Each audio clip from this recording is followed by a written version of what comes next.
हाय सांग मैंने देखो आम आज आसलु नुआ कंपानी गोटे एसी इनस्टलेशन करने ए कंपानी ना हूँ इलिस्टा।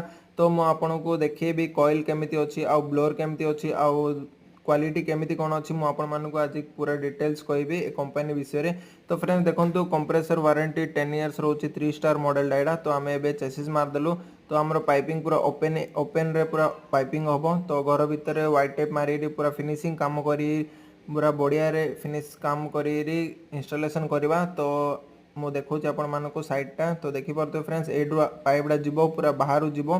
तो राइट साइड लेफ्ट साइड सुविधा ना फ्रंट रो काढ़िया पड़ो ये आउटडोरटा रही फ्रेंड्स। तो आम ए खोलदेलु पाइप तो पूरा वेल्डिंग न करी पूरा गोटे पाइप पकेबा। तो देखो फ्रेंड्स आम व्हाइट टेप मारी इन्सुलेशन करदेलु पूरा पाइपिंग ओके करदेलु।